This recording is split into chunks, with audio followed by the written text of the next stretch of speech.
Hello everyone. I'm Adarsh Rai. Welcome to Unfiltered HR.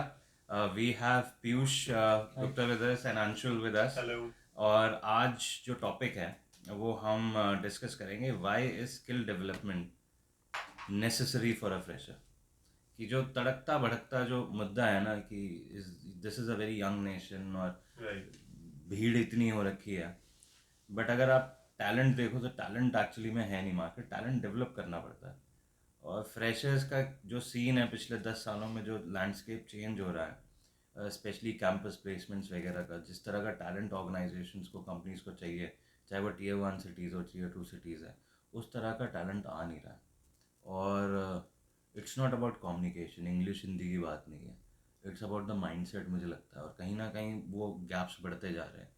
तो क्या लगता है कि जो ट्रेडिशनल एजुकेशन सिस्टम है पीयूष, वो स्टूडेंट्स को प्रिपेयर कर रहा है एडिक्वेटली इन सब चीज़ों के लिए कि जो डायनामिक स्किल रिक्वायरमेंट है, चाहे स्टार्टअप्स कह लो या जो मल्टीनेशनल कंपनीज हैं या छोटी मोटी कंपनीज हैं जहाँ 10 लोग काम कर रहे हैं, 15 लोग काम कर रहे हैं, मतलब वहाँ की क्या दिक्कत है, मतलब उनके चैलेंजेस क्या हैं कि किसी को भी ट्रेन करना पड़ रहा है 3 महीने 6 महीने, उसके बाद भी दिक्कतें रहती हैं। थैंक यू आदर्श, आपने मुझे मौका दिया इस मुद्दे पर बोलने का। मैं सब इस मुद्दे पर बात करने से पहले सबसे पहले एक चीज़, एक स्टैट्स ज़रूर बोलूँगा। वो स्टैटिस्टिक्स अभी कुछ दिनों पहले गवर्नमेंट ऑफ इंडिया द्वारा रिवील किया गया था। वो था कि जो अनएम्प्लॉयमेंट, जो हमारा जो रेशियो है या अनएम्प्लॉयमेंट का जो हमारा मैट्रिक्स है, इंडेक्स है, that is that has reached और क्रॉस्ड 45%। तो इसका मतलब है कि अगर 100 हमारे पास में, हर 100 में से जो 55 लोग हैं उन्हीं के पास जॉब है और 45 के पास जॉब नहीं है। ठीक है, इसका एक बड़ा रीज़न ये भी हो सकता है कि उनमें उन लोगों को भी गिना गया है जो लोग प्योरली एग्रीकल्चर में डिवोटेड हैं। मगर मतलब मुझे अब लगता नहीं कि आज के टाइम में बहुत कम लोग होंगे जो प्योरली डिवोटेड होंगे, वो भी इधर उधर कोई ना कोई एक काम कर रहे होंगे। मगर सबसे बड़ी बात ये आती है कि जब हम स्टैट्स की बात करते हैं तो हम ये बात कभी करते ही नहीं है कि टैलेंट हमारे पास क्या है। गवर्नमेंट ऑफ इंडिया ने बहुत कुछ साल पहले कुछ टैलेंट की बात करी थी, टैलेंट कौशल भारत, कुछ कौशल भारत मिशन था, टैलेंटेड इंडिया कुछ ऐसे करके, स्किल इंडिया करके प्रोग्राम शुरू करे थे। पर प्रोग्राम शुरू हुए और प्रोग्राम का क्या हुआ कि किसी को नहीं पता। उससे पहले गवर्नमेंट्स ने, अगर आपको याद होगा, जिला उद्योग केंद्र खोले थे। ठीक है, डिस्ट्रिक्ट इंडस्ट्रियल सेंटर।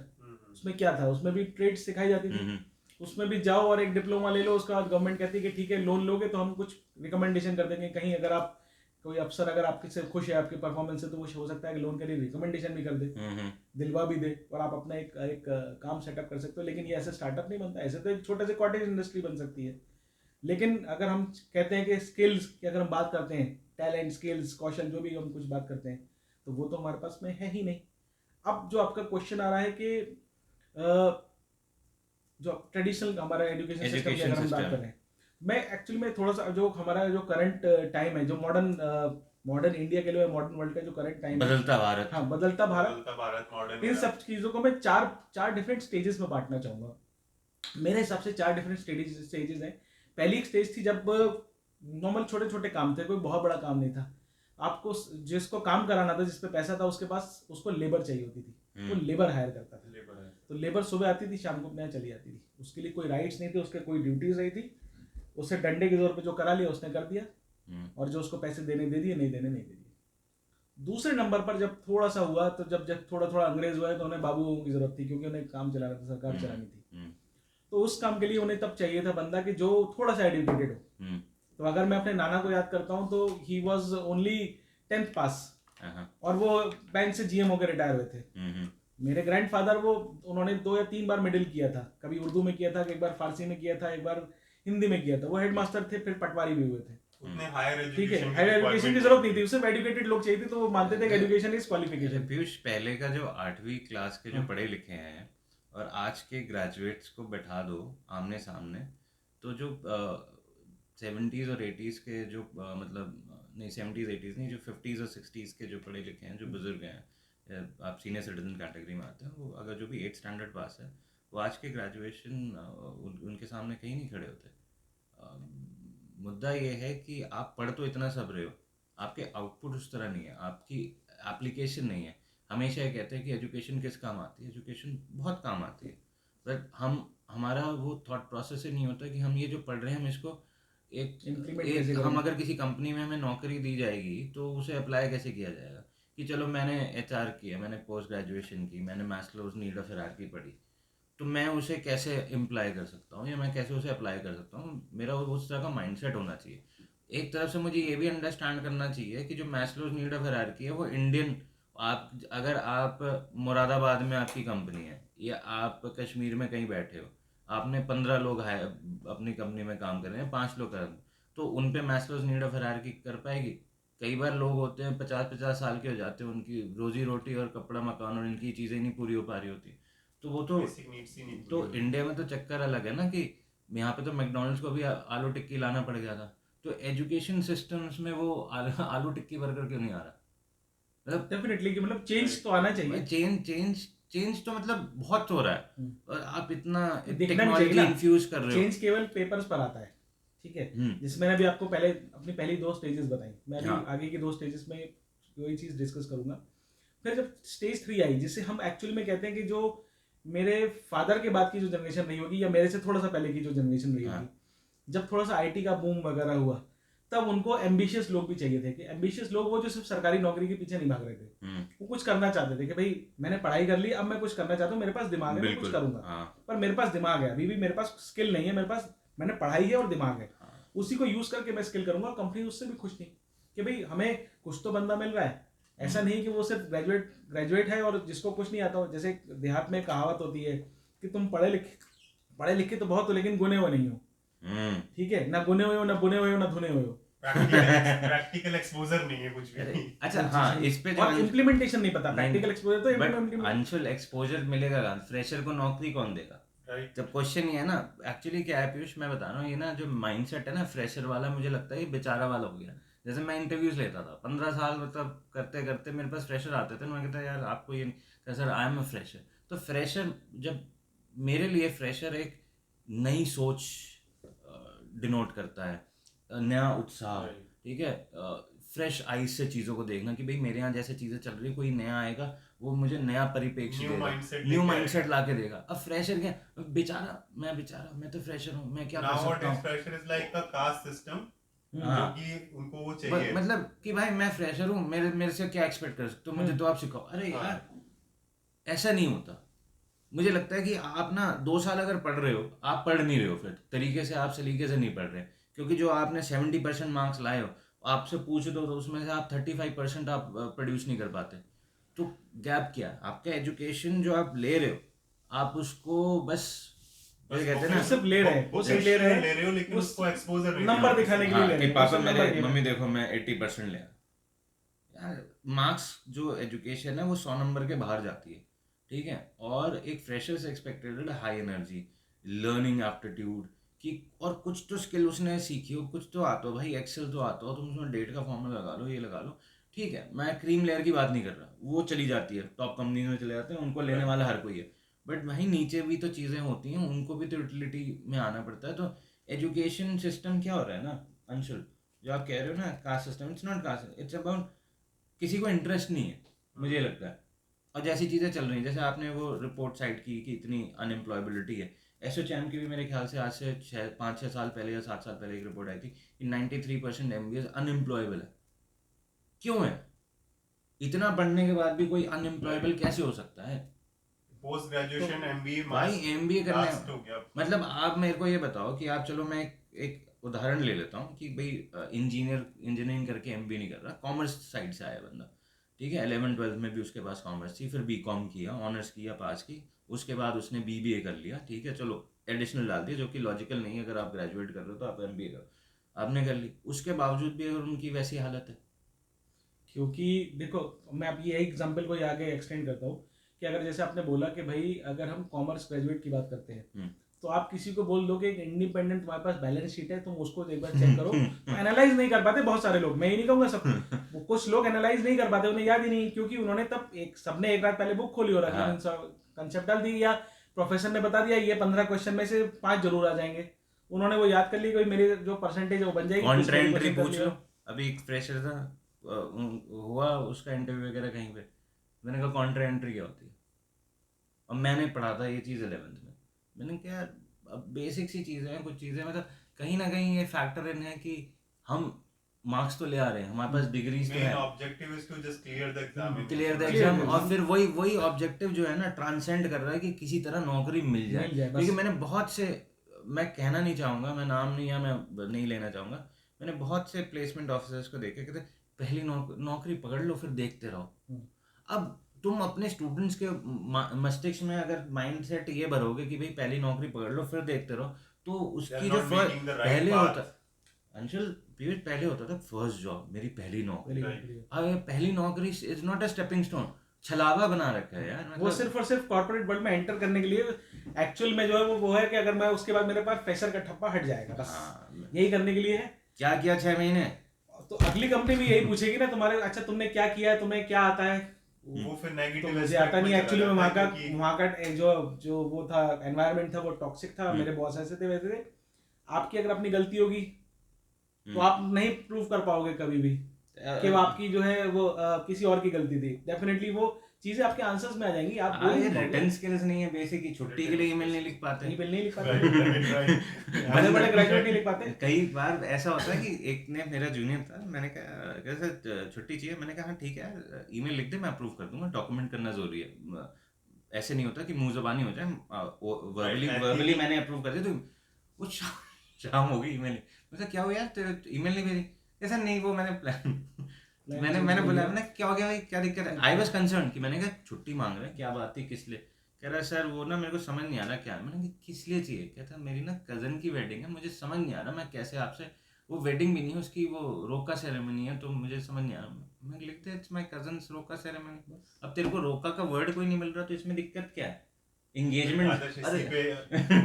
हम लोग तो ये रोज में प्रॉब्लम फेस करते हैं कि जो हमारे एम्प्लॉइज हैं उनको छुट्टी डालनी है तो देव के भी छुट्टी चाहिए, लेकिन हमें भी एथिकली काम करना है, मेल नहीं लिखना आता, थैंक्स टू एआई हियर। अब उनको ये भी बताना पड़ता है कि चलो एआई यूज कर लो, अब एआई आर्टिफिशियल इंटेलिजेंस है लेकिन आप इतने स्मार्ट नहीं हो कि उसको कैसे यूज करो। एआई वही है कि गाड़ी लेके मैंने दे दी तुम्हें, पर चलानी नहीं आती, चलो तुमने किसी तरह चाबी डाल के स्टार्ट करके रोड पे निकल गए, तुम तो कोहराम मचा दोगे, 4-5 को उड़ा दोगे, फिर खुद भी जाके खंबे में मार लोगे।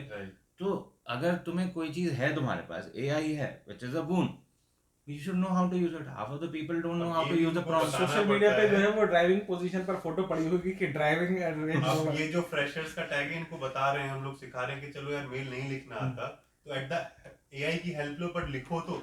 कोई भी बात के लिए हम बोलते हैं कि डॉक्यूमेंट कर दो ईमेल से, इस बात के लिए भी ईमेल लिखनी पड़ेगी। अरे भाई डॉक्यूमेंटेशन में तुम कैसे नहीं पता चलता कि अगर एडमिन को टिश्यू पेपर चाहिए टॉयलेट में, उसके लिए भी ईमेल होती है। और डॉक्यूमेंटेशन ही एक चीज है जिसको हम हिस्ट्री के लिए याद रखते हैं, अदरवाइज कैसे काम होगा। सीधी सी बात है, कॉर्पोरेट में भी तो कुछ काम खींचने चाहिए ना। सही बात है। आसानी से सारी चीजें हो जाए ना, फिर कॉर्पोरेट कहाँ है।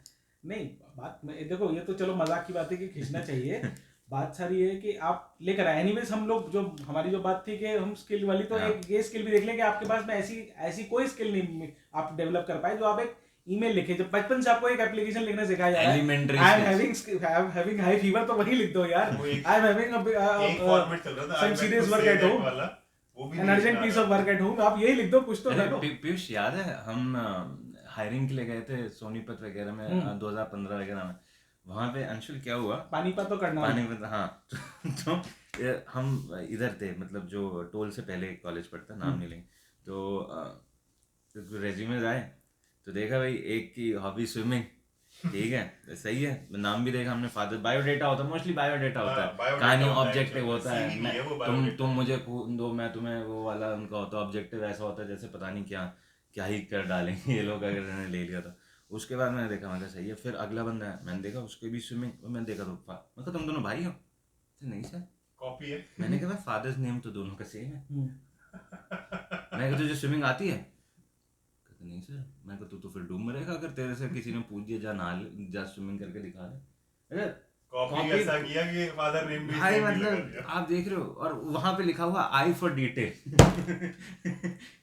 कैसी आई और कैसी डिटेल। सो सबसे बड़ा मेजर चैलेंज क्या है ना, दोस्ती यारी मुझे लग रहा है ज्यादा दिक्कत दे रही है। चलो आपने टीचर्स आपके ऐसे ही हैं, पर उसमें मैं एक चीज बोलूंगा कि एक बंदा ने अगर एक दोस्त ने स्किल ले ली तो उस दोस्ती यारी में स्किल क्यों नहीं डेवलप हो रही है दूसरे की? दोस्त ना मोस्टली बर्बाद करके चले जाते हैं अगर ढंग का दोस्त ना मिले, और ढंग का दोस्त भी ना तुम्हारा रिज्यूमे तो कतई नहीं देखेगा क्या क्या लिखा है ना। तो बात यह है कि अपने पे ओनरशिप लेनी बहुत ज़रूरी है। फोकस ठीक है, कंपनीज यही देखती हैं कि आप में एटीट्यूड कितना, आप अगर गिर रहे हो तो आप उठ सकते हो, या आप हमेशा किसी का हाथ ढूंढोगे उठने के लिए, या आप कुछ चीज़ें जल्दी सीख सकते हो।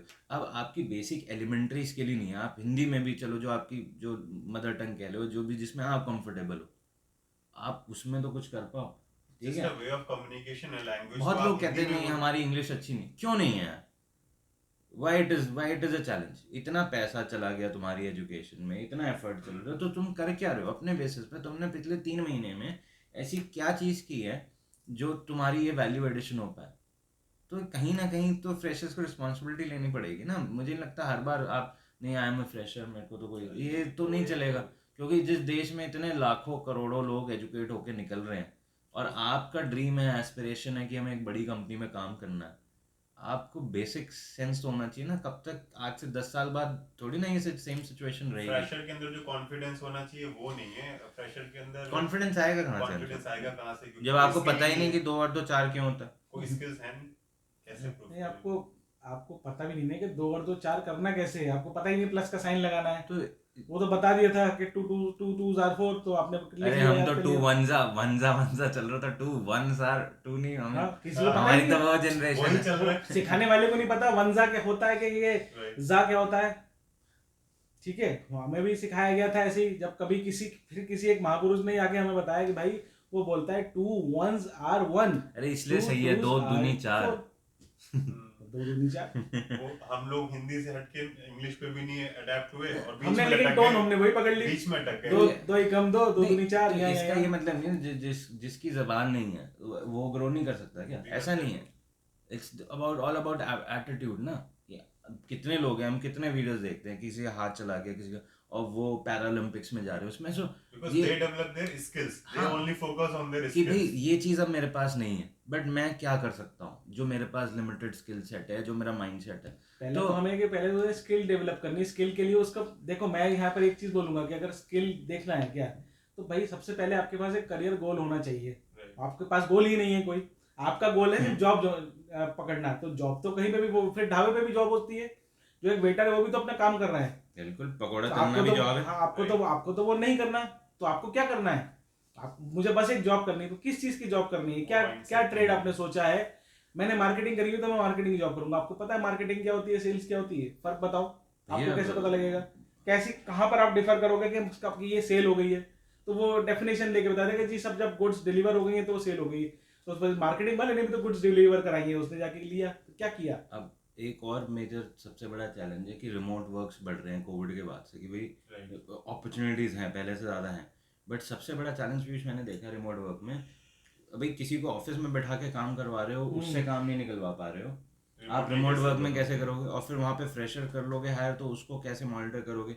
मतलब डिजिटल लिटरेसी एक है, इम्पॉर्टेंट है, बट जो फ्रेशर्स एंटर कर रहे हैं वर्क फोर्स में इंडिया में आने वाले टाइम में बहुत कर रहे हैं, तो ये रिमोट वर्क के लिए अपने आप को कैसे इक्विप कर पाएंगे? मुझे तो बहुत ये लग रहा है ना, मैं उतना कॉन्फिडेंट नहीं हूँ इस चीज़ को लेके कि रिमोट वर्क में, and I am not speaking again of the people जो क्रीम लेयर है, जो कॉन्फिडेंट, हम उनकी बात कर रहे हैं जो एस्पिरेशनल हैं, जो कुछ करना चाहते हैं, ये क्लैरिटी नहीं है, समझ नहीं है।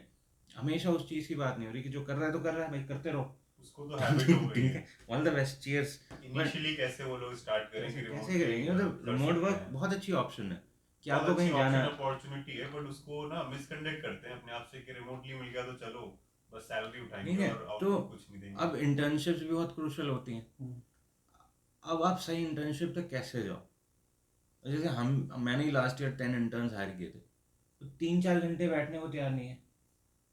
तो जब तक आप टिक के नहीं बैठोगे तो आप सीखोगे कहाँ से? इंटर्नशिप का ऑब्जेक्टिव ही ये है कि भाई आपको जो स्किल है वो तो आप सीखोगे एंड आल्सो देखो यहाँ आप एक वर्किंग कल्चर सीखते हो साथ में। आपको डिजिटल मार्केटिंग सीखनी है, और डिजिटल मार्केटिंग में देयर मल्टीट्यूड ऑफ एस्पेक्ट्स।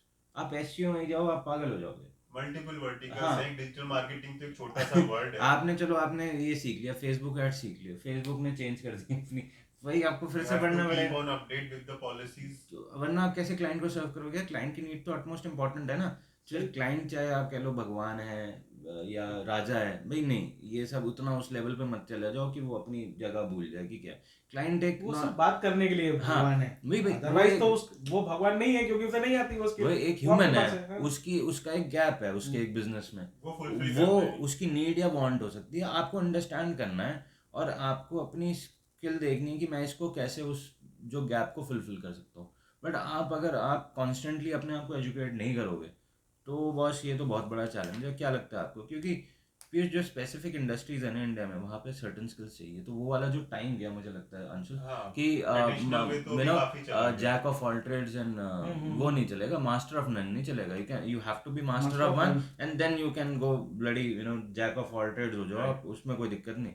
फिर आप स्क्रू ड्राइवर लेके आप अपने सारे नट बोल्ट ढीले कर दो ऑफिस के दरवाजों के, उससे कोई दिक्कत की बात नहीं। पॉइंट इज बीइंग आपको एक स्किल सेट में तो एक्सेल करना पड़ेगा। देखो अभी करंट में अगर टाइम में मैं बोलूंगा तो सबसे ज्यादा सबसे ज्यादा इसमें बूम चल रहा है क्योंकि टेक्नोलॉजी बढ़ रही है, तो टेक रिलेटेड या टेक ओरिएंटेड जो है डिजिटलाइजेशन हाँ, जितनी भी है जितनी भी है, और ऐसी वैसे वो सब चीजें जो इस मोबाइल पर आ जाती हैं, जो सारी सर्विसेज आप अवेल कर सकते हैं मोबाइल पर, तो इस टाइप की इंडस्ट्री बढ़ी, चाहे वो फार्मा टेक हो, हेल्थ टेक हो, चाहे एड टेक हो, चाहे फिनटेक हो, सब कुछ आपके मोबाइल पर आ रहा है। पीछे टेक लग गया अब- बिकॉज़ ऑफ अब डिजिटलाइजेशन। इस टाइप की ये इंडस्ट्रीज हैं जिनको सबसे ज्यादा स्किल्ड पर्सन चाहिए, रीजन में ये क्योंकि इनका ऐसा बहुत सा काम है जो फील्ड में भी होता है, ऐसा बहुत सा काम है जो सिर्फ ऑफिस में ही होता है, ऐसा बहुत सा काम है जिसके लिए सिर्फ रिमोट बंदे ही हायर करते हैं। क्यों? क्योंकि आप फॉर एग्जाम्पल एक फिनटेक कंपनी है, उसको एक बार एक इंश्योरेंस पॉलिसी लॉन्च करनी है, वो हर बार वो अपने पास अंडर राइटर की फौज नहीं बनाएगी, और चीजें बदलती रहती हैं, तो कभी कोई लॉ बढ़ गया, कभी कोई, तो उसे भी फ्रीलांसर हायर करना पड़ेगा। इन दैट केस फिर उसे वो एक रिमोट जॉब बन गई,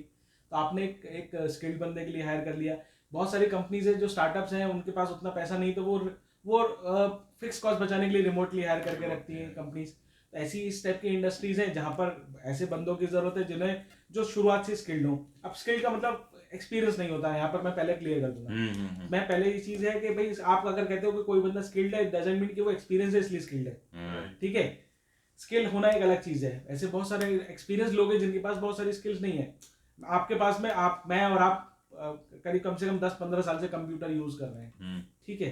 अब कंप्यूटर में एक छोटा सा सॉफ्टवेयर होता है एक्सेल, कितने सारे लोग उसे सिर्फ और सिर्फ लिस्ट बनाने के लिए यूज करते हैं, नहीं पता उन्हें मैथमेटिकल ऑपरेशन से। आप वहीं से एक अपनी स्किल निकाल सकते हो, आपने नहीं निकाली, आपके पास में चलिए। अब ये तो था कि एक चीज थी, एक एक्सेल थी। काट रहा हूँ आपका, हमारे पे मेरा एक कलीग होता था, वो एक्सेल में पूरा पेरोल रन कर देता था 500 लोगों का, मतलब स्किल था, वो माउस नहीं टच करता था बंदा, कीबोर्ड ही कीबोर्ड करता था। एक्सेल इज वेरी वाइड, तो वो अगर रेज्यूमे पे लिख रहा है ना एडवांस एक्सेल, तो मैं मान सकता हूँ। यहाँ लोग बच्चे डेट का फॉर्मूला नहीं लगा पाते। और आप ये देख लो वो कि ड्रैग करके नंबर नहीं खींच आईटी इंडस्ट्री में फिस्कल ईयर 2022 में 3.8 लाख फ्रेशर्स हायर हुए हैं, और जो जेनजी की जो पॉपुलेशन है टोटल वर्कफोर्स में 18 से 20% का इजाफा हुआ है। आप देख रहे हो कितना इन्फ्लक्स हो रहा है। 18 to 20%। हाँ, ये नेस्कॉम का और इनका वो तो है। सबका ऑब्जेक्टिव है ना कि मुझे कोई एक जॉब मिल जाए बस, तो मेरे वो चकाचौंध चाहिए सबको। अगर किसी को बोला जाए कि एक छोटी कंपनी में स्टार्ट करो जहां वो चलो तुम्हें स्किल नहीं आती, वो तुम्हारी डेवलप करेंगे, तो you are taking it just as a first step कि मुझे यहाँ से सीख के दूसरी जगह हाई पेरोल पे रखना है। तो फिर वो कंपनी भी जो है वो कहती है कि ठीक है मैं फ्रेशर हायर नहीं करें, मैं एक्सपीरियंस। तो ये रिपोर्ट ये भी कह रही है कि 79% जो जेनजीज हैं they are willing to spend more than 2 years in the first job, जो कि जो शेल्फ लाइफ है एक फ्रेशर की वो बहुत कम है, 3 महीने 4 महीने पता नहीं कितनी है, बहुत एट्रिशन है। बट प्रोवाइडेड कि जो एम्प्लॉयर्स हैं उनको राइट वैल्यू प्रपोजिशन दें। अब ये बड़े सब्जेक्टिव अब ये जो ये जो राइट वैल्यू प्रपोजिशन क्या हो सकता है। अब मैं ना एक बेसिक फंडामेंटल पे जाना चाह रहा हूँ कि ऑर्गेनाइजेशन का फंडामेंटल क्या होता है। ऑर्गेनाइजेशनल ऑब्जेक्टिव होता है, हाँ बिल्कुल, उसके नीचे आपके इंडिविजुअल ऑब्जेक्टिव्स अलाइन होने होते हैं। अब जो मुझे लग रहा है ना, ये जो जेनजी को या जो भी यंग पॉपुलेशन को या जो एस्पिरेशनल है, इनको केटर करने के लिए ऑर्गेनाइजेशनल ऑब्जेक्टिव तो चेंज नहीं होना भी नहीं चाहिए टेक्निकली, ठीक है। तो बट फिर if we want to support the aspirations of these millennials और जेनजीज, तो जो कि एक लार्ज पार्ट है वर्कफोर्स का, बहुत बड़ा पार्ट है, तो इसमें क्या लगता है आपको कि अगर हम जेन जी की बात करें, क्या वो उन्हीं को कह रहे हैं जो लोग फ्रेशर्स हैं?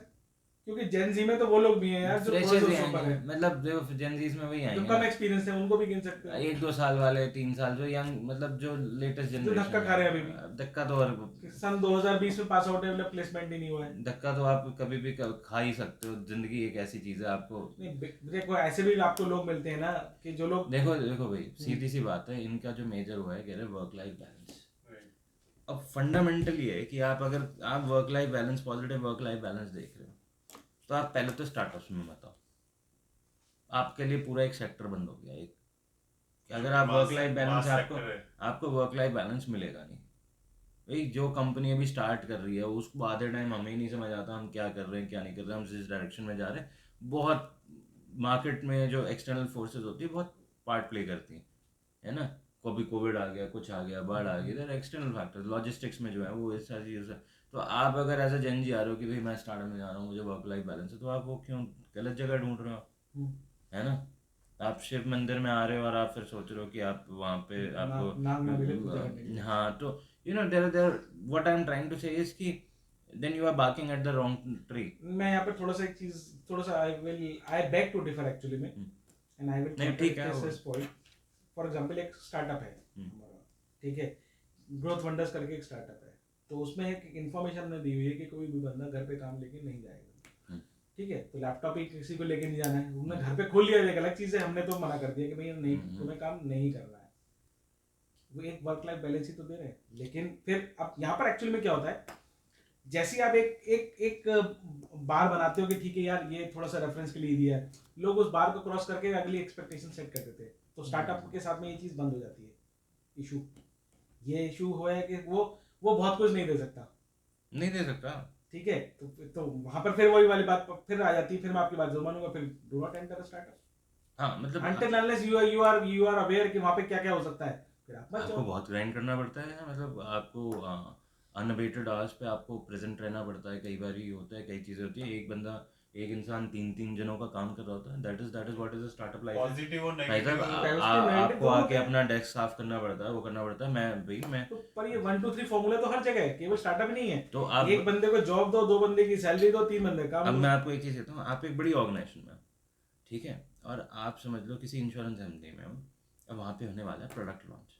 प्रोडक्ट लॉन्च में होती है बहुत महामारी स्टार्ट टाइप होता है, मतलब पूरी जनता पागल हो रखी पागल हो जाती है होती क्योंकि deadline meet करनी दे है। Work 14-16 hours.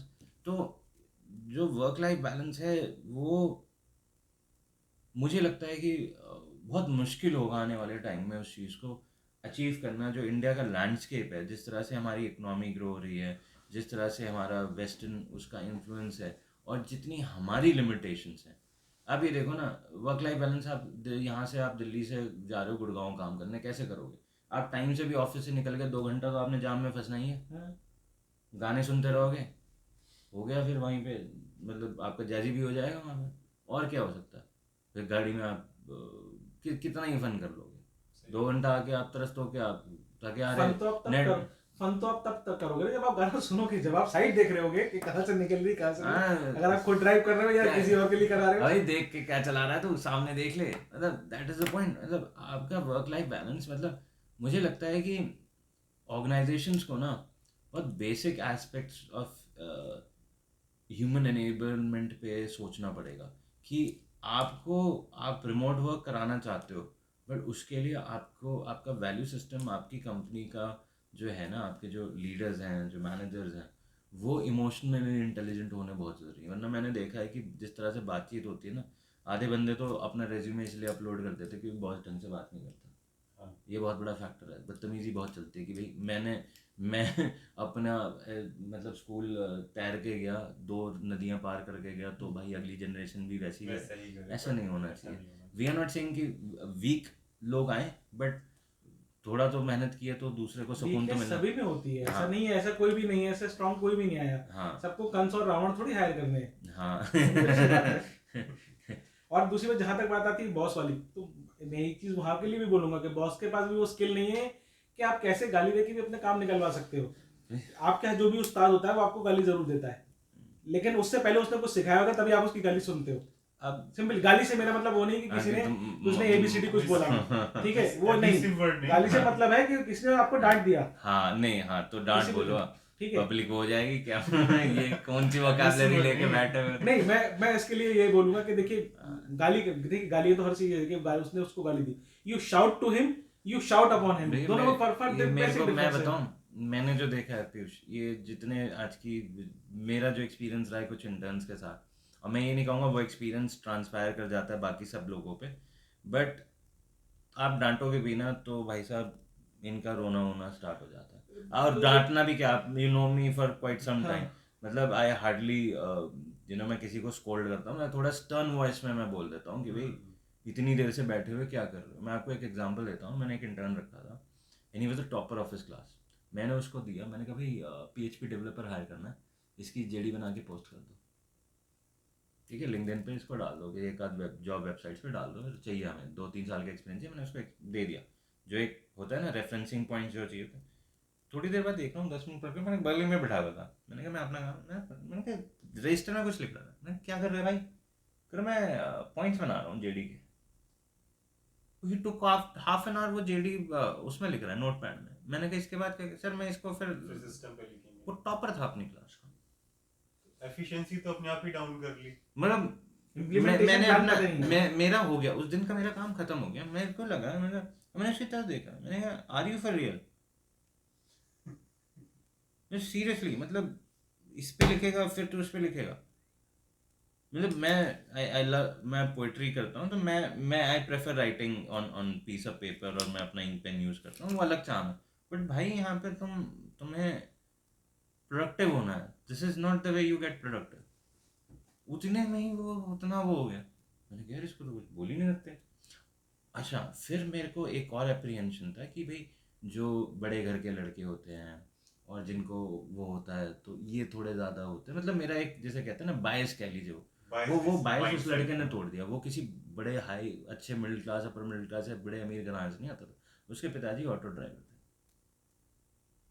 मैंने कहा देखो एक ऑटो ड्राइवर भी ना अपने बच्चे को हार्डशिप नहीं दे रहा आज की डेट में। दैट्स ट्रू, ये एक एक्चुअल आप फैक्ट है। हार्डशिप नहीं फेस करोगे तो दुनिया तो भाई साहब हम कलयुग में हार्डशिप फेस करना ही नहीं चाहता कोई, ये तो हम लोग हार्डशिप पे एक एग्जांपल मैं आपको देता ऊपर हूँ, से ये दो AI वाला example। बवाल आ गया। हाँ, 2 एग्जांपल और मैं देता हूँ। हार्डशिप पे थे, दोनों ने एक ही जैसी करीब करीब बात बोली थी। स्टीव हार्वी को हम जानते हैं, हाँ बढ़िया बंदे, रील से पॉपुलर हो चुका है। अरे पहले भी पॉपुलर था, हमें भाई देखो हमें नहीं पता था। हाँ, मैं अपनी बात कर रहा हूँ, मुझे नहीं पता था, ठीक है। उससे भी किसी ने क्वेश्चन पूछा, उसने कहा कि देखो भाई मेरे जो पिताजी थे वो एक छोटी सी गाड़ी में, पिताजी थे वो छोटी छोटी गाड़ी में चलते थे, मैं बड़ी गाड़ी में चलता हूँ, मेरा बेटा जो है वो मुझसे बड़ी गाड़ी में चलेगा, और जो मेरा पोता होगा वो पैदल चलेगा। सिमिलर बात जैकी चैन ने भी कही थी। अरे बहुत लोगों ने बोला कि ये, मेरे पिताजी जो है वो घोड़े पे चलते थे और मैं गाड़ी में चलता हूँ, मेरा बेटा जो है शायद उस पे भी नहीं चलेगा, क्योंकि इन्होंने कभी हार्डशिप देखी नहीं। दोनों ने एक ही बात कही कि हार्डशिप नहीं देखी है, ये लोग वापस उसी पर आ जाएंगे, क्योंकि अगर करेंगे ही नहीं तो जब तक मेहनत नहीं करोगे।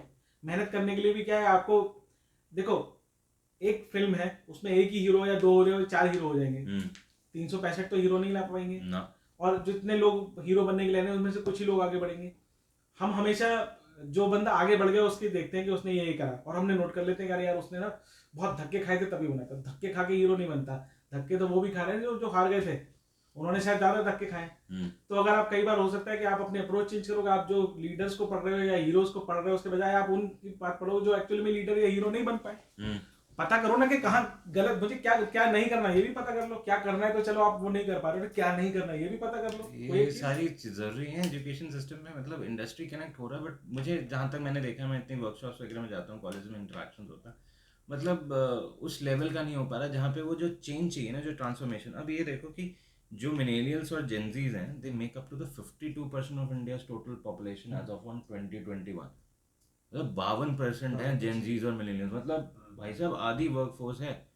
और हमें जो चाहिए, जो मिलेनियल्स हो गए हमारे, जो 80s वगैरह, हाँ, और जो जेनजीज हो गए, the brand value is the most important factor to consider while joining an organization, followed by culture and ethics and learning and growth.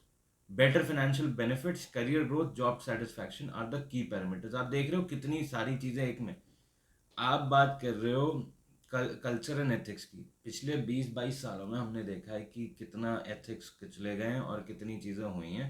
वरना लेबर कोड में इतने केसेस नहीं हो रहे होते और इतनी कहानियाँ नहीं होती, कितनी तो आती नहीं है कितने बुरे हाल हैं, आती ही कितनी है, कितना maximum तो कितना आती ही नहीं। मेंटल हेल्थ कितनी सफ़र हो रखी है लोगों की, पूरी तरीके से। परेशान हो रखे हैं। और वो ये इशू आप दोनों जो तरफ से है, ऐसा अरे नहीं बॉस, जो कि बंदा इंसान काम कर रहा है हम्म, उसको उसका क्रेडिट नहीं मिलता, दूसरा बंदा ले जाता है कितना। और उस ऑर्गेनाइजेशन का फिर आप एथिक्स सिस्टम समझिए कि क्या होगा जान जब जहाँ पे ये चीज़ हो रही इस है। चीज और कितने लोग हैं इस चीज़ को, पीयूष और अंशुल, हम जानते हैं कि हम बोल नहीं पाते और हम भी कहीं ना कहीं उधर से गुजरे हम हैं। लोग भी वहां से सफर हाँ कर क्या कर है आए।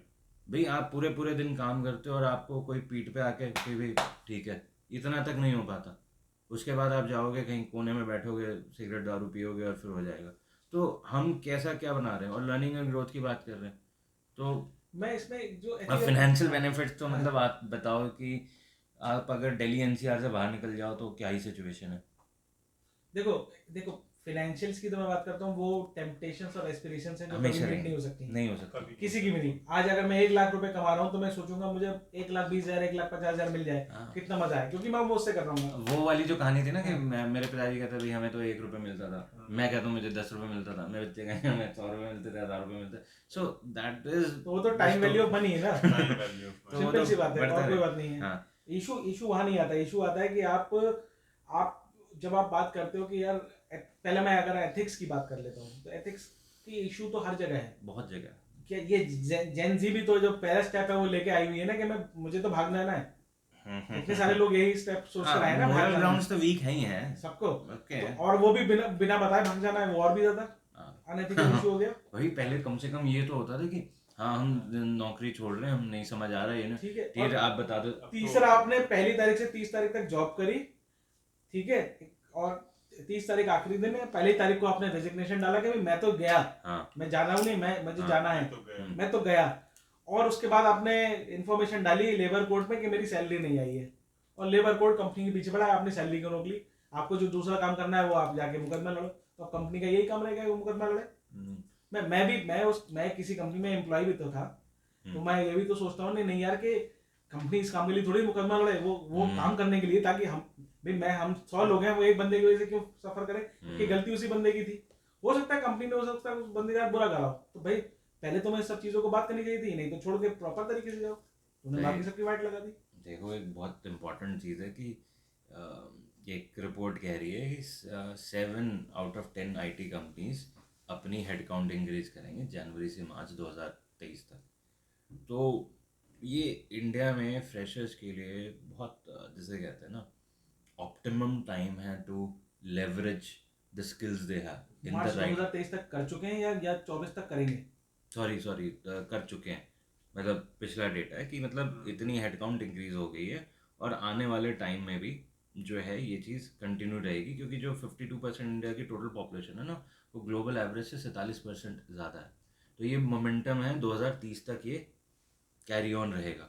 तो बस इट्स टाइम की जो Tier 2 सिटीज़ है ना, वहाँ पे जो बच्चे हैं, जो फ्रेशर्स हैं, उनको अपने बच्चे तो skills नहीं पे हैं, काम जो करना है। फ्रेशर्स Skills पे हैं, काम करना हाँ चाहिए। वो स्किल्स बहुत ज़रूरी है। क्योंकि मुझे जो लग रहा है ना Tier 1 में जो एस्पिरेशंस है ना फ्रेशर्स की, और मैं कई HR से भी मेरी बात होती है, वो होती है कि वो कहते हैं कि इनकी एस्पिरेशंस एक्सपेक्टेशन जो है ना, हमारे बस की बात नहीं है मीट करना। मीट करना बहुत कि high expectations है। इन्हें सैलरी भी दे देते हैं, चीज़ें भी फिर भी ये टिक नहीं रहे हैं।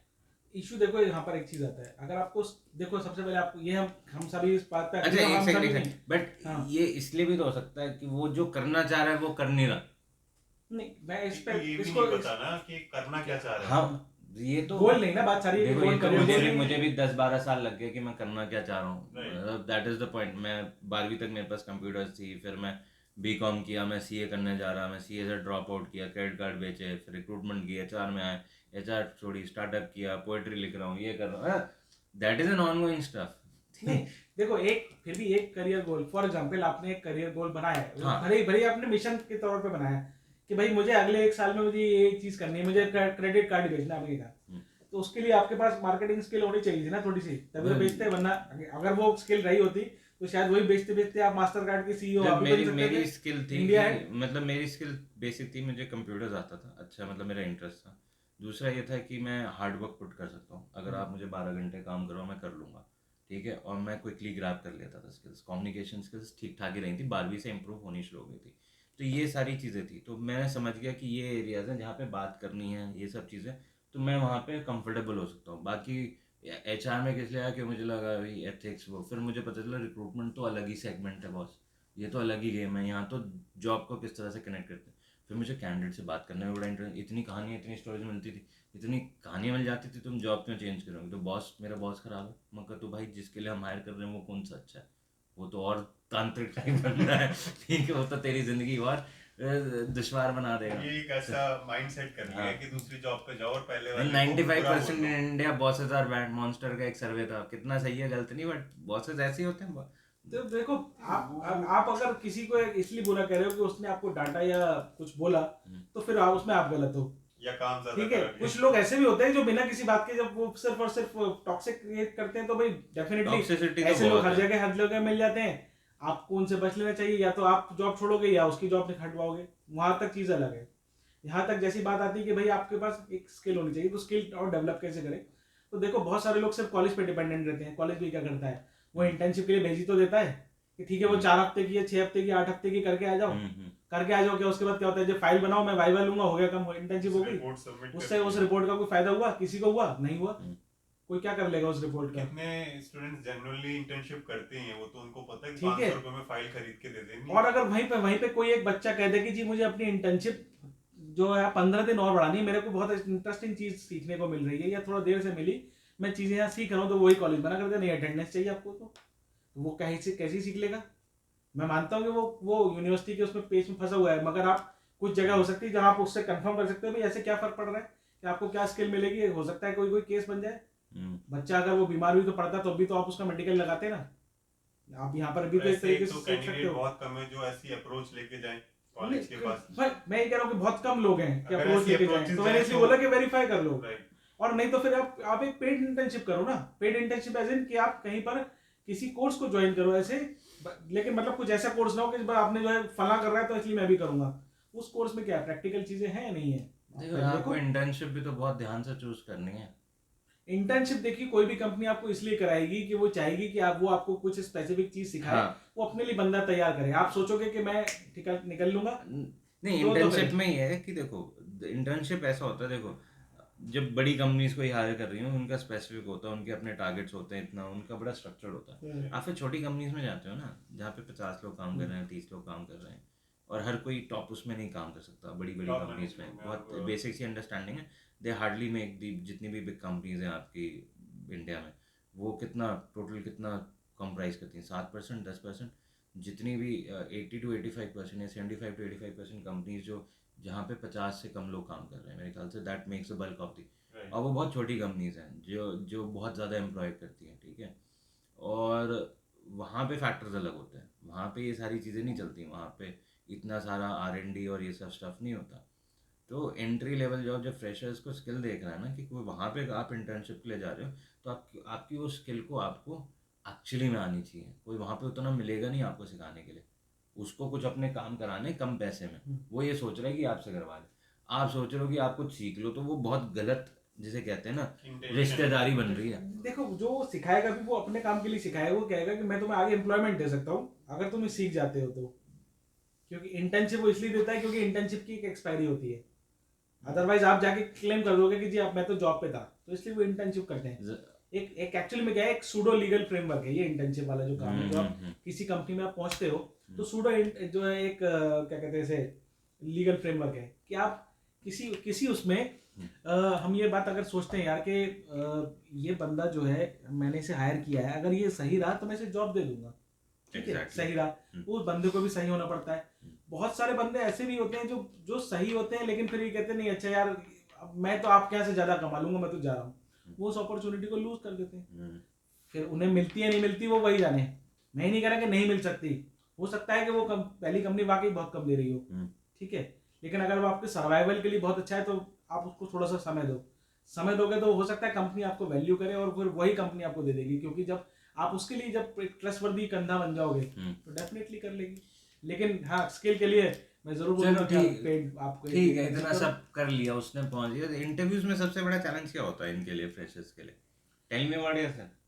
ये भी सबसे गलत तरीके से आंसर किया हुआ क्वेश्चन है।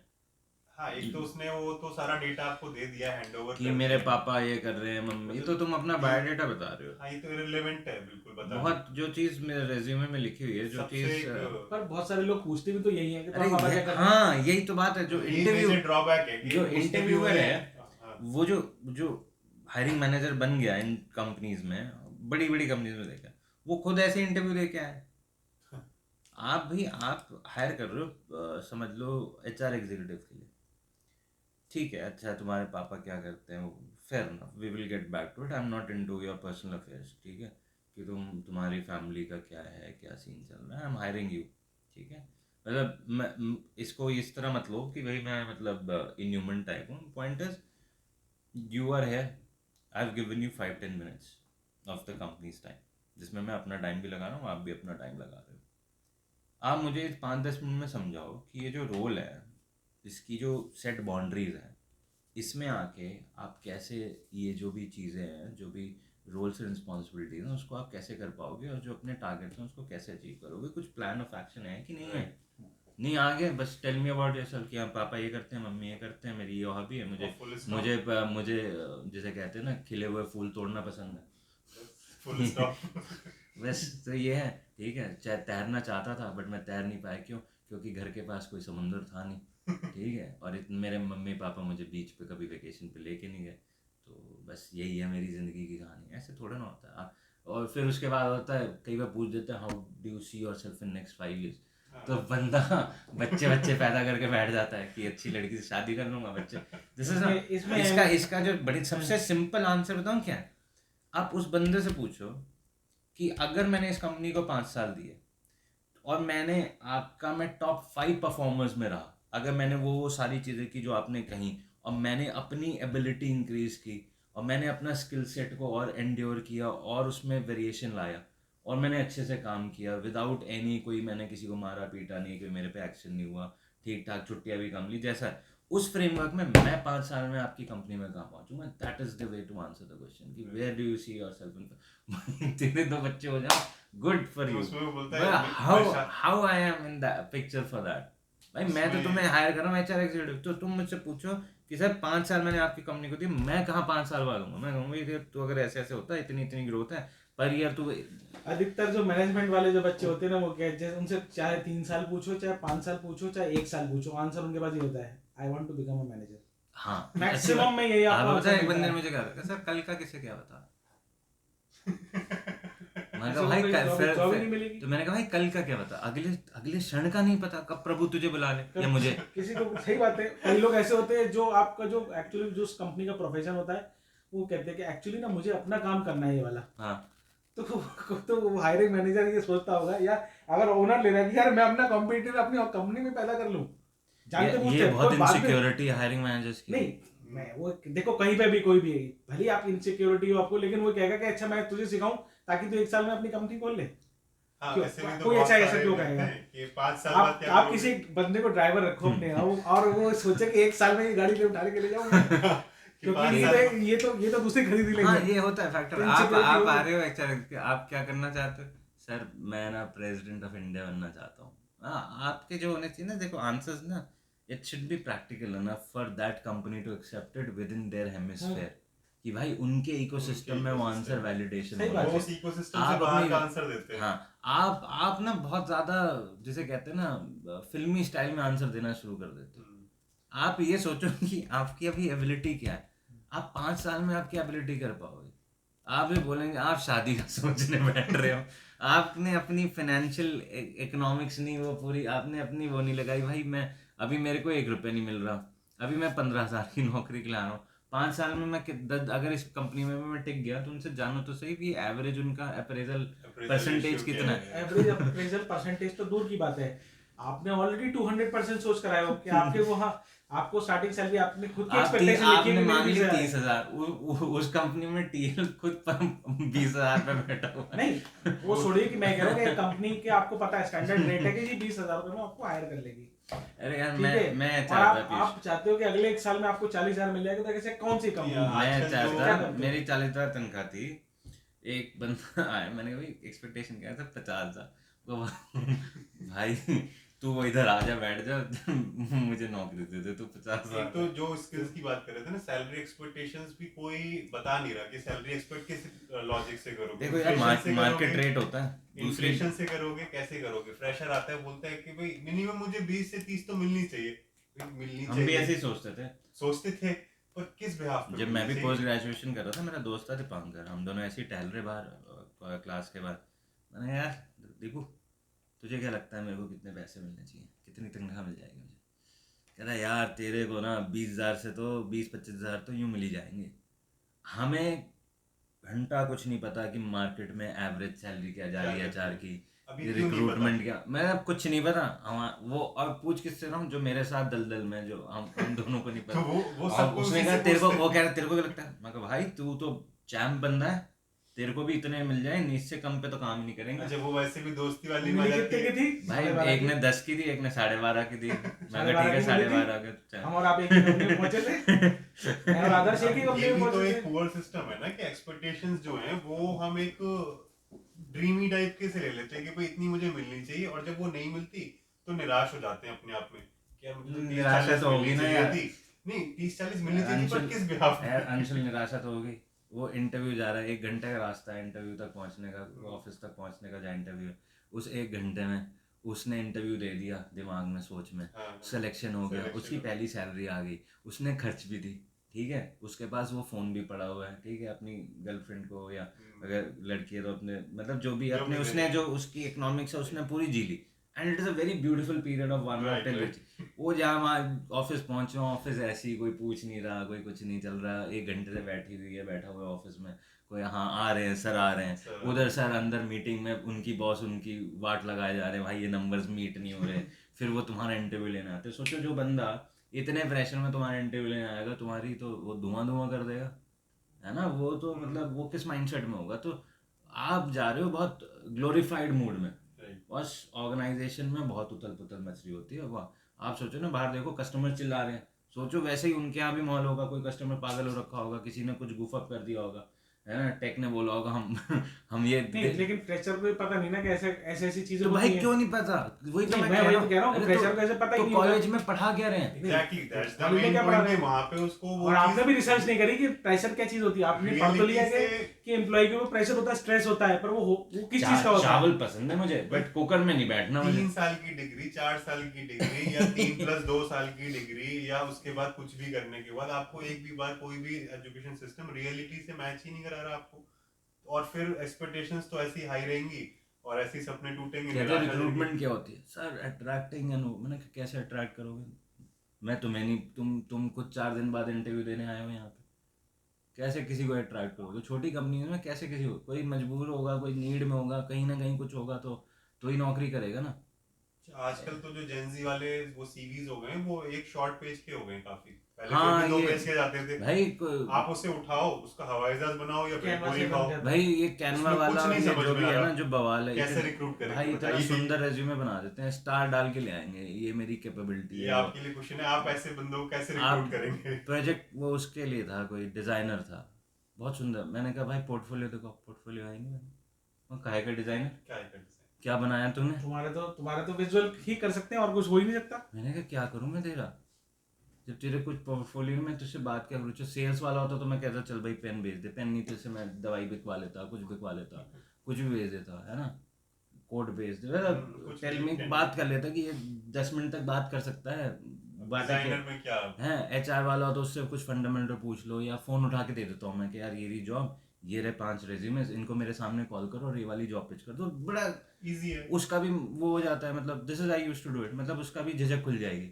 अब 5 कॉल हो गई, उनका जो रेलेवेंस नहीं, मतलब this is just one way of looking at.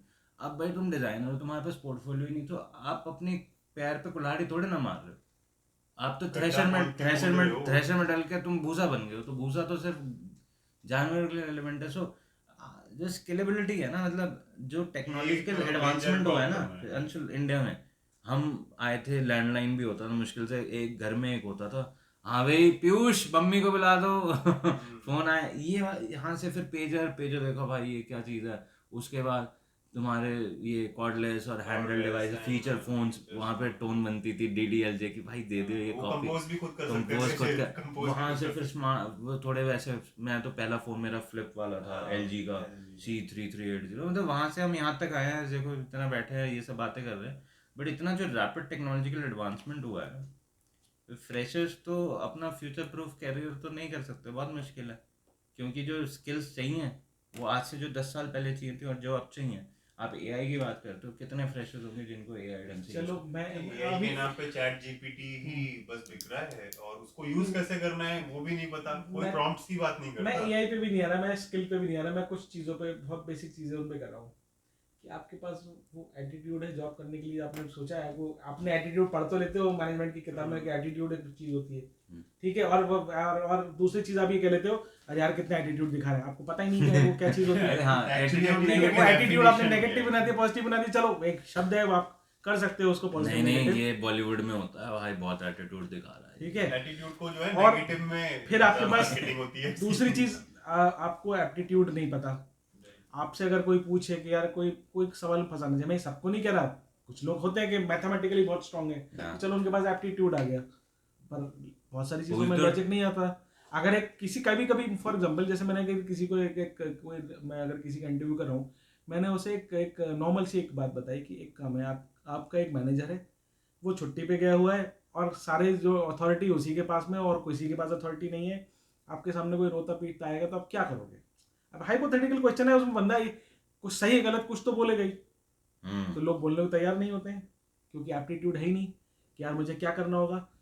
क्योंकि देखो मुझे उसे फंसाना है कि भाई क्वेश्चन काउंटर क्वेश्चन करूंगा ताकि वो कुछ बोले। अगर वो कहेगा कि मैं उसकी बात मान लूंगा तो मैं क्यों मान ली भाई, तो अथॉरिटी नहीं है।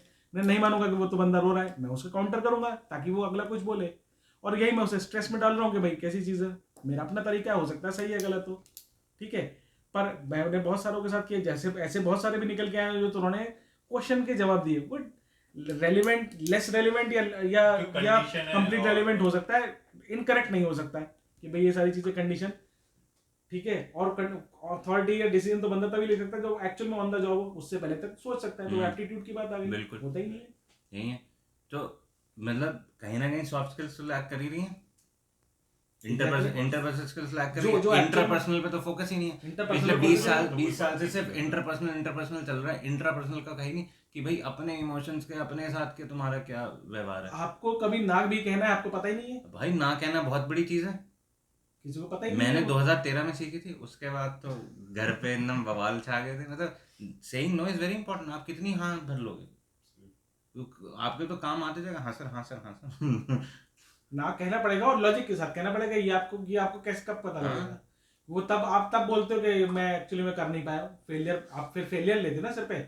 सर मैं तो फ्रेशर हूँ, अरे भाई एक तो हर चीज का इनकॉम्पिटेंसी का, मैं फ्रेशर हूँ। और ये मैं सिर्फ मैं कैंडिडेट पे नहीं डालूंगा या फ्रेशर पे नहीं डालूंगा, मैं उसका ओनर्स उसके सीनियर पर भी डालूंगा जो ये चीज को सोचे एब्सोल्युटली कि भाई ये बंदा है क्या, ये इतना काम कर पाएगा। आपने हो सकता है कि ये सोच के अनरीजनेबल दिया हो कि यार कम से कम ये वहां तक तो कर पाएगा, तो आप उसको इतना मोटिवेट करो कि कम से कम वो वहां तक है, उससे ऊपर करने की कोशिश करे। आई यूज्ड टू हायर, आपको पता ही है, जब मेरे पास तो बजट की बहुत कंस्ट्रेंट रहते थे हायरिंग के टाइम पे, and we used to focus towards attitude कि भाई अगर एटीट्यूड है बंदा टिक सकता है, तो स्किल बेसिक भी हो ना तो गेन कर लेगा। And we had numerous examples, यार देख लो प्रदीप देख लो, या you know lot of people who are grown now, they are working with big companies. तो attitude plays a very massive part, क्योंकि क्या होता है ना, जब आप डाउन एंड आउट होते हो, जब आप स्ट्रगल कर रहे होते हो, जब टाइम आपका नहीं होता, आपका एटीट्यूड ही आपको वहाँ से निकालेगा बाहर, आपकी क्षमता को, आपको वो जिसे कहते हैं ना पनडुब्बी में ऊपर से जब आप पानी के अंदर हो, वो एक आपको एक स्कोप दे देगा जिसको आप थोड़ा उससे आप बाहर का सिचुएशन गॉच कर सकते हो। And you need to have good mentors in your life. यहाँ एक हो कोई इंसान जिसको आप पूरा ट्रस्ट कर सकते हो, चाहे वो उस कंपनी में भी हो या ना हो, उससे फर्क नहीं पड़ता। वो गाइडेंस बहुत ज़रूरी है, जो कि मुझे लगता है कि स्कूल में और एजुकेशन मतलब इंस्टीट्यूशंस में नहीं मिल पाती उस तरह की गाइडेंस। वो बहुत बुकिश मिलती है, वो ठीक है, मतलब अच्छी बात है, बट बाहर ऐसा नहीं है ना। आप जब ट्रैफिक का टेस्ट लेते हो, लाइसेंस लेने जाते हो, तो बोलते हैं ना रेड लाइट पे रुकना है, और बंदे नहीं रुकते, तो इसका ये मतलब तो नहीं कि वो अब उसमें एजुकेशन नॉन एजुकेटेड तो बात ही नहीं है। एजुकेशन काउंसलर्स की रिक्वायरमेंट कॉलेजेस में है, या कॉलेजेस में ऐसे सेशंस होने चाहिए जहाँ पे उनको अरे नहीं, अभी देखो काउंसलर्स का भी अंशुल बहुत गैप है काउंसलर्स का, बट जो काउंसलर्स हैं वो भी तो उसी सिस्टम से आ रहे हैं, आपको थिंक तो आउटवर्ड करना पड़ेगा ना। आप इनवर्ड होके नहीं कर सकते काफ़ी चीज़ें। नहीं तो आप जो काउंसलर्स हैं, जो एक्चुअली मैं करियर काउंसलर्स की मैं बात करूँ, मैं साइकोलॉजिकल Career काउंसलर्स की counselors, बात हाँ। नहीं कर रहा हूँ, मैं करियर काउंसलर्स की बात कर रहा हूँ। आप उससे पूछते हो सर मैंने 12th कर ली है, 12th में मेरे पास बायोलॉजी थी, अब हाँ। मुझे क्या करना चाहिए? हाँ बेटा तुमने मेडिकल की तैयारी करी, अगर ठीक है तुम नहीं कर पा अरे रहे हो तो ये 4 अरे यूनिवर्सिटी नहीं में नहीं 5 नहीं कोर्सेज हैं, पीयूष, ये वाले कर वो लो। आपको दे देंगे एक साइकोमेट्रिक टेस्ट। अब सबसे बड़ी बात है कि एक इंसान की एस्पिरेशन वगैरह उसकी सिचुएशंस के अकॉर्डिंग बहुत बदलती हैं। आज से 5 साल बाद वो क्या करना चाहेगा, बहुत एक अच्छी ठीक है, आपको एक सर्टन करियर फॉलो करना चाहिए, बट जब आप ग्रो अप कर रहे हो ना, that is the time to take risk. और हमारा जो सिस्टम है ना, हमें रिस्क लेना नहीं सिखाता। और अगर इंडिया को फर्दर प्रोग्रेस करना है, वेस्टर्न कंट्रीज, आप अमेरिका की बात करते हो, क्यों they have risk taking ability, हमारे पास उतनी रिस्क टेकिंग एबिलिटी नहीं रिस्क टेकिंग एबिलिटी तो हमारे फैमिली में नहीं हो रहा है। है नहीं है ही नहीं। हम अगर किसी अब हम बिजनेस कर रहे हैं, अगर किसी भी कहीं तरीके कुछ से लड़ाई हो, किसी के फटे में टांग मत अड़ाओ भाई, मतलब फिर आप पढ़ा क्यों रहे हो इतना कि भाई किस सच से सत्य के लिए खड़े हो। मेरे फादर लॉयर है, वो सबसे पहले यही कहते हैं कि बेटा देखो कुछ भी करो लेकिन कोशिश करके ये नहीं करो कि बात अदालत तक पहुंचे, क्योंकि चीजें फिर बिगड़ती हैं। एडमिसिबल है क्या ये बात ठीक है। कोर्ट में? क्योंकि उन्होंने ये चीज वो खुद जानते हैं कि भाई लोग जो है परेशान है। अरे बहुत परेशान है, तो अब जुडिशरी की वो तरफ तो कभी नहीं किसी को बनेंगे। वो कभी किसी को जो है वो धमकी नहीं देते कि मैं तुझे I will see you in court और I will sue you in court, वो कोई भी चीज नहीं कभी करते। नहीं भैया, वो जानते हैं कि ये ठीक है, प्रैक्टिकल नहीं है, अगली इसके 3 बाद जनरेशन कोर्ट में मिल रही होंगी। सही बात है। तो इससे बड़ी कॉमेडी तो कोई नहीं हुई, तारीख पे तारीख तो सबसे बड़ी कॉमेडी है। तो मतलब देखो, मुझे लगता है ना फ्रेशर्स को कुछ आना चाहिए, नहीं आना चाहिए, जो भी उनकी जो एस्पिरेशंस हैं, जो भी उनका स्किल सेट है ना, वो इफेक्टिवली कम्युनिकेट करना है। और जो भी वो लैंग्वेज प्रेफर करते हैं, तो उससे उनका एंथुजियाज्म और पोटेंशियल दिखना ज़रूरी है। और उस पोटेंशियल तभी दिख पाएगा जब वो जो उनकी लिमिटेड स्पेस है ना रेज्यूमे में, जो आप कहते हैं 1 पे 2 पे, उसको थोड़ा क्राफ्टली और उसको सोच समझ के बनाएं। बहुत ज़रूरी है ये चीज़ ना, एक आर्ट है, और इस चीज़ को उसी रिज्यूमे तरह बिल्डिंग एक आर्ट है, और खाली वो रिज्यूमे बिल्डिंग आर्ट में फिर वो यार आर्टिस्टिक रह गई है। आप 100 अब वो लोगों में artistic कैसे रह गई है सिर्फ। आप अपने को डिफरेंशिएट करोगे? सिर्फ कैनवा पे तो बहुत टेम्पलेट्स हैं, कोई भी ले लेगा। अब वो आर्टिस्टिक रह गई कैनवा के थ्रू, जो आर्ट का एक्चुअल मीनिंग ऑफ है कि उसमें जो इम्प्लीमेंट करना है वो नहीं पता। नहीं, आप व्हाइट स्क्रीन से लेके आप कुछ चीजें निकाल के क्रिएटिविटी करो, वहाँ ये के टूल है कि आपको अरे ग्राफिक फिर आप डिजाइनर नहीं बनना। एटीएस में फंस जाओगे ना, आप कैनवा से टेम्पलेट बना लो। नहीं, मैं रिज्यूमे की बात नहीं कर रहा हूँ, हाँ। आप एप्लीकेशन ट्रैकिंग सिस्टम की हाँ। बात कर रहे हो। मैं ये कह रहा हूँ कि आपको एक पोस्टर ही बनाना है हाँ। अपने लिए, तो आप उसमें लिखो तो सही, उसमें जो एलिमेंट है उन्हीं को यूज करो। आपको ये आप फिर जब सर्च करोगे कि यार ये एलिमेंट मैं कहाँ से लाऊं, you will come to know there are number of websites which will provide you free vector images, download them and upload them on Canva and use them। आप ऊपर नीचे ड्रैग करके कोई खराब पोस्टर बनाओ। एआई बहुत फैसिनेटिंग चीज है। नहीं, AI आप एक चीज देखो कि हाँ, यहाँ पर मैं एक चीज बोलूंगा, AI वाला पार्ट हम सब बोलते हैं AI, एक तो कि नहीं पता बहुत सारे लोगों को कि जो AI जिनके बारे में सोशल मीडिया पे बोला जा रहा है वो सारी पेड है। बिल्कुल फ्री में थोड़ा ना चल रहा है। तो आप फ्री AI को यूज करके कहाँ कैसे कर सकते फ्रेशर हो? कितना पेड टूल तो लेगा नहीं कोई फ्रेशर क्या। $25 का कितना भी Fresher चैट तो जीपीटी। आप अब एक अगर आप एक पेड इंटर्नशिप भी लेंगे, आप कोर्स या ट्रेनिंग करेंगे, आई वुड सजेस्ट कि कोर्स ना करके आपको एक ट्रेनिंग लो, बेस्ट है। कोई ट्रेनिंग लो किसी तरीके से। यार अगर आपको कोई स्किल सीखनी है ना, 1000 घंटे दो उसमें तन्मयता से, जैसे कहते हैं ना, निष्ठा पूर्वक आप अपना आचरण। मैं आपको कहता हूँ आप 1000 मिनट दोगे ना तो भी आप बहुत सारी चीजें कर लोगे। आप घंटे तो भूल लो, 1000 बहुत मिनट ज्यादा नहीं बोल देते। दिया मैंने।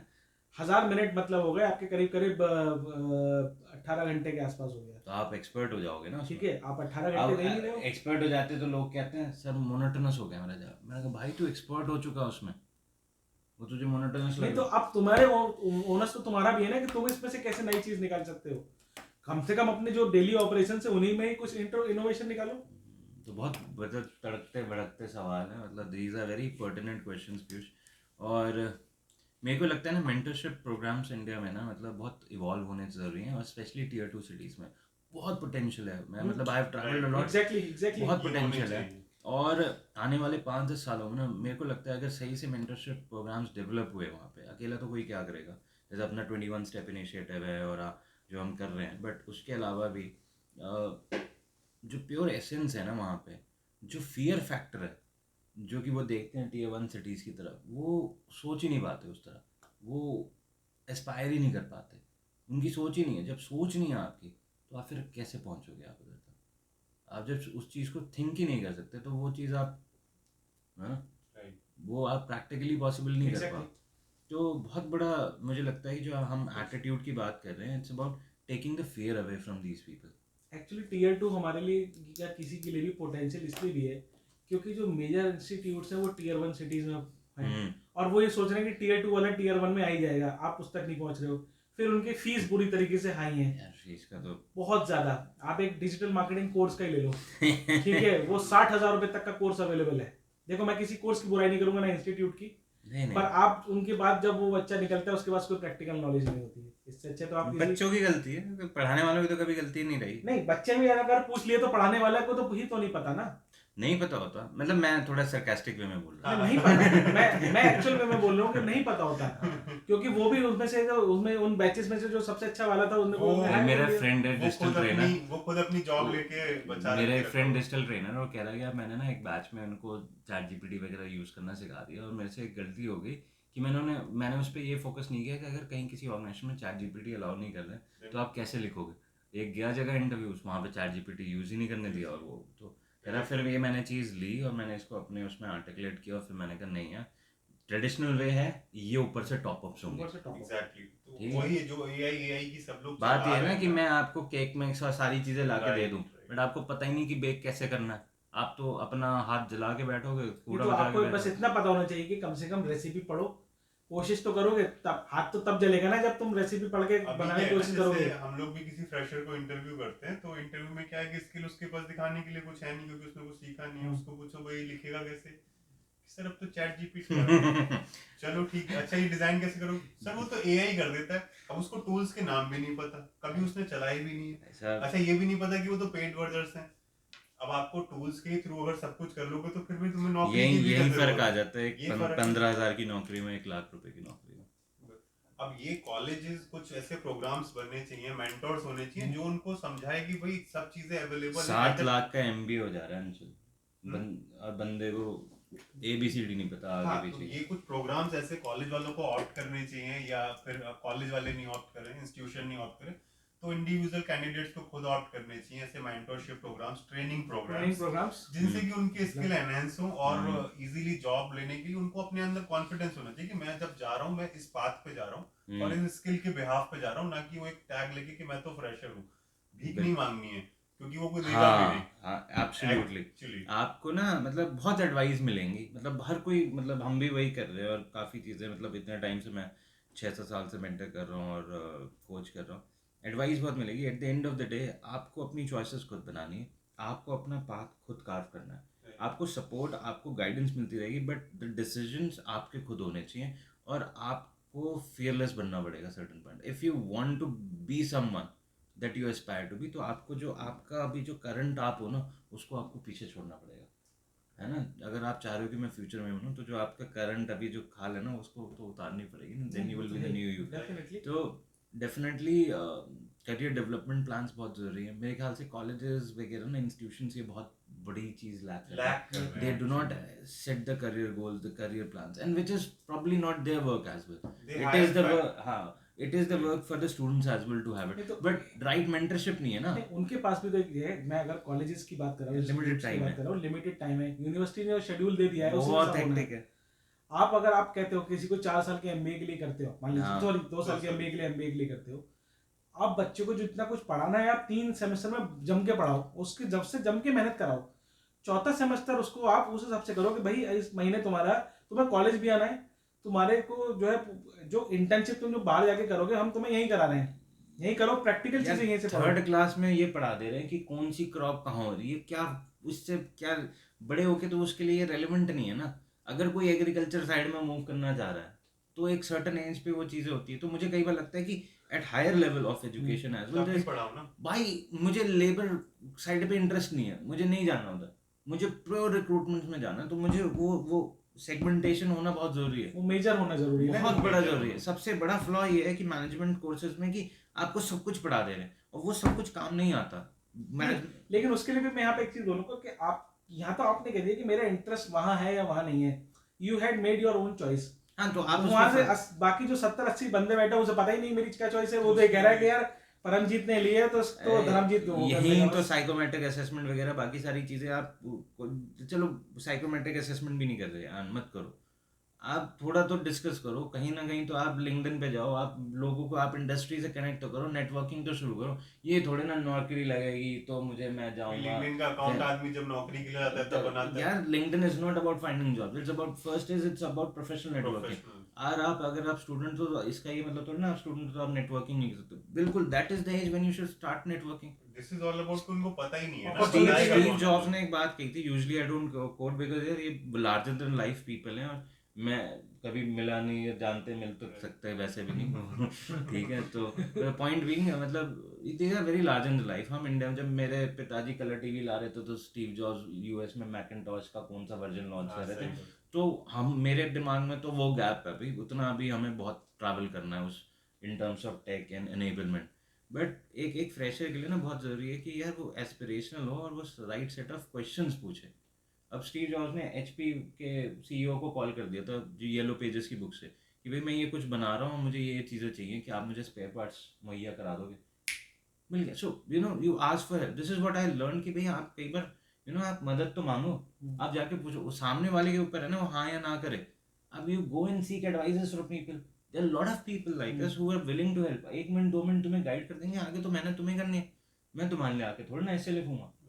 बट इनकी एक्सपेक्टेशन होती है पूरा फ्रेमवर्क दे दो इन्हें, बस ये उसमें से वो कर दें, मतलब, और कॉपी पेस्ट भी ठीक से नहीं कर पाते। तो the major major challenges, then that is where the talent is.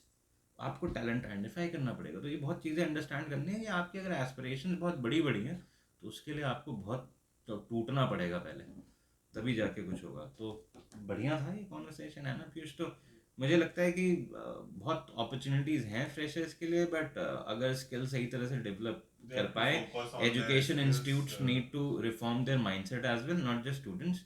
और कहीं ना कहीं मेंटरशिप प्रोग्राम्स बहुत फास्ट और जल्दी इवॉल्व करने पड़ेंगे, नहीं तो हम जो आगे आने वाले 10 सालों में कंपनीज की एक्सपेक्टेशंस हैं, जितना स्टार्टअप का Right, वो कल्चर आ बहुत रहा है, high कितनी है।